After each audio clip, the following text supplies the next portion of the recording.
चार टाइप से हम क्लासीफाई कर सकते हैं mainly. One is type 1 diabetes, one is LADA, one is type 2 diabetes and one is MODY which is maturity onset diabetes of young. So ऐसे याद रखेंगे कि जो टाइप 1 डायबिटीज है और लाडा है ये थोड़ा थोड़ा सिमिलर प्रेजेंटेशन है. टाइप 2 डायबिटीज एंड मोडी का अपना एक सिमिलर प्रेजेंटेशन होता है. Let us talk about these two idiots first. So type 1 diabetes के अंदर दोनों ही चीज़ें लाडा और type 1 diabetes auto immune regulated है, टी सेल मीडिएटेड है. एंटीबॉडीज बन जाएंगे बीटा सेल्स के अगेंस्ट एंड आपको ग्लूटामिक एसिड डिकार्बोलक्सिलेज की दैट इज GAD की एंटीबॉडीज मिलेगी. और क्या क्या मिलेगा? आइलेट एसोसिएटेड एंटीजन आपको मिलेगा, IAA मिलेगा. Age of the presentation is young that is less than 20 years. LADA के अंदर the age will be more than 20 years at the presentation. Build की आप बात करोगे दोनों ही केसेस के अंदर it will be a thin आदमी, क्योंकि बंदे के अंदर कुछ नरिशमेंट तो मिल नहीं पा रहा है, ग्लूकोज निकले जा रहा है. Insulin levels are low, beta cell mass is reduced, leukocyte infiltration आपको दिख जाएगा. प्रेजेंटेशन के टाइम पे आपको डायबिटिक कीटोएसिडोसिस में मिलेंगे दोनों बंदे. एसोसिएशन हो जाता है इसका HLA-DR4 के साथ में more than HLA-DR3 and the inheritance is polygenic inheritance. Treatment is with insulin and oral hypoglycemic agents are not useful in this case. Important बात, enteroviruses are protective here. Okay. Let us talk about type 2 diabetes and MODY. Type 2 diabetes और MODY की अगर हम बात करते हैं तो इनका थोड़ा थोड़ा सिमिलर प्रेजेंटेशन होता है. टाइप 2 डायबिटीज एडल्ट्स में देखने को मिलता है, मोडी less than 25 years young people के अंदर देखने को मिलता है. एंड इंपॉर्टेंट बात क्या है डायग्नोसिस के लिए कि हिस्ट्री होनी चाहिए मोर देन 2 जनरेशंस में मोडी की. This will be an autosomal dominant disease and most commonly it is type 3 MODY which is found in our population and it is regulated by HNF1 alpha gene mutation, that is hepatocyte nuclear factor gene mutation. ये जो बंदा होगा, अगर आप बात करते हैं type 2 diabetes की, ये बंदे का अगर हम हैबिटेस देखें तो it will be an obese person at the presentation. जबकि मोडी वाला जो बंदा होगा ये नॉर्मल होगा दिखने में. जो टाइप 2 डायबिटीज वाला आदमी है इसके अंदर सबसे पहले इंसुलिन के लेवल्स बढ़ रहे होंगे एंड देन उसके बाद में कम हो रहे होंगे. ऑन द अदर हैंड मोडी के अंदर स्टार्टिंग में लेवल्स नॉर्मल होगा, उसके बाद में कम होगा. बीटा सेल मास की बात करेंगे टाइप 2 डायबिटीज में स्टार्टिंग में नॉर्मल होगा, बाद में कम हो जाएगा थक हार के, क्योंकि एमाइलॉइड पेप्टाइड उसके अंदर डिपॉजिट हो जा रहा है एंड बॉडी के अंदर इंसुलिन की रिक्वायरमेंट ज़्यादा है ड्यू टू इंसुलिन रेजिस्टेंस, तो वो सीक्रेट करे जा रहे हैं, एग्जॉस्ट हो जाएगा, बाद में खत्म हो जाएगा. जबकि मोडी के अंदर स्टार्टिंग में नॉर्मल है, बाद में इसमें भी रिड्यूस हो रहा है. ट्रीटमेंट दोनों ही केसेस में आप ओरल हाइपोग्लाइसेमिक एजेंट्स देंगे. नाउ ये बात अगली ध्यान में रखनी है कि जब आप आइडेंटिकल ट्विंस की बात करेंगे तो 100% कॉन्कॉर्डेंस होता है. अगर एक आइडेंटिकल ट्विन को टाइप 2 डायबिटीज मेलाइटिस है then this is for sure कि दूसरे वाले बंदे को भी टाइप 2 डायबिटीज मेलाइटिस होगा. There is no HLA association in case of type 2 diabetes mellitus or MODY.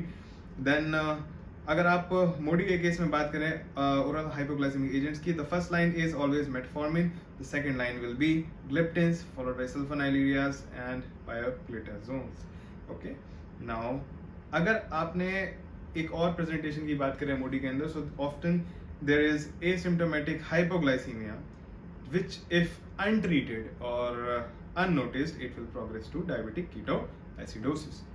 So one thing was sure कि अगर it was LADA or it was type 1 diabetes mellitus, so we were saying कि उन दोनों ही cases के अंदर आपका बंदा कीटोएसिडोसिस के अंदर प्रेजेंट होकर आपको मिल रहा था. But if you talk about मोडी, आपको मिलेगा पेशेंट लाइक थोड़ा थोड़ा नॉर्मल हाल में हाइपरग्लाइसीमिया में, बट अगर आपने उसको ट्रीट नहीं किया या वो अननोटिस चला गया, जो कि काफ़ी बार होता है क्योंकि लोग उसको टाइप 2 डायबिटीज समझ जाते हैं, उस केस में उस बंदे को डायबिटिक कीटोएसिडोसिस डेवलप हो सकता है.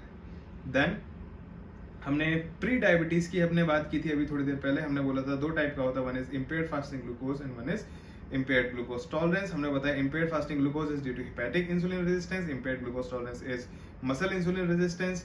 There is greater risk of micro and macrovascular complication in these cases. Why? Because unnoticed चला जाता है काफी लंबे टाइम तक, काफी टाइम तक जब डायग्नोस ही नहीं हो रहा है तो ये डैमेज ज्यादा करता जा रहा है लंबे टाइम तक. तो इसका ट्रीटमेंट में क्या है, केवल एनुअल मॉनिटरिंग करनी है, लाइफस्टाइल मॉडिफिकेशन करना है, वेट लॉस करना है जैसे कि है ना अगर मोटा आदमी है तो, बट कोई भी ड्रग इसमें नहीं दी जाती है. Okay, and now let us see next चीज के what is the management of diabetes.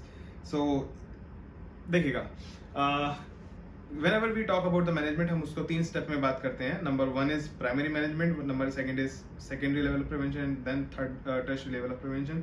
Primary level of prevention में 2 टाइप की स्ट्रेटजी होती है. One is population strategy, second is the high risk strategy. Population strategy ये कह सकते हैं कि प्राइमोर्डियल लेवल पे भी ऑपरेट करती है. इसमें elimination of the risk factors करना होता है, या फिर we have to prevent the development of the risk factors only. अगर we are going to prevent the development of risk factors, it is the primordial strategy, and if we are eliminating the risk factor, it is the primary strategy. Elimination of the risk factors like जैसे कि maintain करिएगा normal body weight, good physical activity maintain करके रखिए, good nutritional habits maintain करके रखिएगा, आप patient को बताएंगे. ठीक है. देन हाई रिस्क स्ट्रेटजी की अगर हम बात करते हैं, दैट इज अगर एक पेशेंट आपके पास में आ रहा है तो उसके ऑब्वियसली जो ब्लड रिलेटिव्स होंगे या फिर फैमिली मेंबर्स होंगे, they will be the high risk members. Okay, so this is the definition of the screening for high risk patients. Okay, या हाई रिस्क पॉपुलेशन. ओके, कौन होते हैं? जो कि पेशेंट के रिलेटिव्स होते हैं. ऑलराइट, उस केस में हमें क्या करना है कि रिस्क फैक्टर्स को करेक्ट करना होता है उनके अंदर. ठीक है ना, to reduce the risk of disease. जैसे कि अगर बंदा मोटा है तो उसको मोटा होने के लिए बोलिएगा कि पतला हो जाए, थोड़ा सा एक्सरसाइज वगैरह करे, है ना. अगर बंदा स्ट्रेस ज्यादा लेता है तो बोलिएगा स्ट्रेस कम ले, है ना. लाइफ स्टाइल को इम्प्रूव करने के लिए उसके बाद बोलेंगे कि वही सारी की सारी चीजें कि लिपिड अपना कम रखिए, सॉरी ऑयल्स कम रखिएगा फूड में, है ना. कॉम्प्लेक्स कार्बोहाइड्रेट्स लीजिए, और लॉन्ग एक्टिंग मतलब के sorry complex long acting carbohydrates लीजिए, पीनट्स वगैरह ये सब चीजें लीजिएगा, जिसको के लंबा टाइम लगता है ना, जिसका के जो ग्लाइसेमिक इंडेक्स होता है वो थोड़ा कम होता है. ओके, हाई ग्लाइसेमिक इंडेक्स वाला फूड अवॉइड करना होता है ऐसे पेशेंट को, क्योंकि वो एकदम से रैपिड स्पाइक दे देता है ब्लड के अंदर ग्लूकोज का. ऑलराइट, नाउ सेकंड हम बात करेंगे, that is the secondary management, that is the treatment of the disease. And उसमें हमें 2 चीजों का ध्यान रखना है. पहली बात कि एम क्या है हमारा, maintain the target blood glucose levels. Her type के डायबिटीज में अलग टाइप का एक पेशेंट के लिए टारगेट ग्लूकोज लेवल्स होते हैं. ऑलराइट, नॉर्मली अगर आप रैंडम ब्लड शुगर की लेवल की बात करते हैं तो we try to maintain the blood sugar level around 160. Okay, 160 के नीचे भी नहीं जाना चाहते और 160 से ज्यादा ऊपर भी नहीं जाना चाहते हैं, है ना. क्यों? क्योंकि नीचे जाएंगे तो हाइपोग्लाइसीमिया का खतरा पेशेंट के अंदर हो जाता है, और ऊपर जाएंगे तो एनीवेज क्या ही फायदा है. ठीक है. सो उसके लिए क्या क्या स्ट्रेटजीज होती है. नंबर 1, जो पहला स्टेप में आप पेशेंट को प्रेस्क्राइब करेंगे, that is the lifestyle modification. उसको लाइफस्टाइल मॉडिफिकेशन के बारे में आपको एजुकेट करना है. That is the only first treatment. Okay, you follow this for at least 14 days, that is 2 weeks. And उसके बाद में अगर ये काम नहीं करता है, then you move on to the drug management. Drug management में क्या होता है? Oral anti hypoglycaemic agents if it is a patient of मोडी और type 2 diabetes mellitus, and insulin if it is a patient of type 1 diabetes और लाडा. Then तीसरी चीज and most important चीज होती है सेल्फ केयर. बंदे को समझाना है कि you have to take the responsibility for own care, है ना. कैसे? पहली बात, सेल्फ मॉनिटरिंग. यूजुअली बोला जाता है कि एटलीस्ट दिन में 2 बार आप अपना ब्लड ग्लूकोज मेजर करेंगे. देन दूसरी चीज है कि जो ड्रग रेजिम और डाइट रेजिम्स हैं उनको स्ट्रिक्टली फॉलो करना है. Now then comes the tertiary level of prevention या फिर tertiary care, which is the management of the complication. Okay, इसमें क्या करना है? जैसे हम डायबिटीज की बात करें तो we have to manage the diabetic nephropathy, we have to manage diabetic retinopathy, we have to manage diabetic neuropathy etcetera.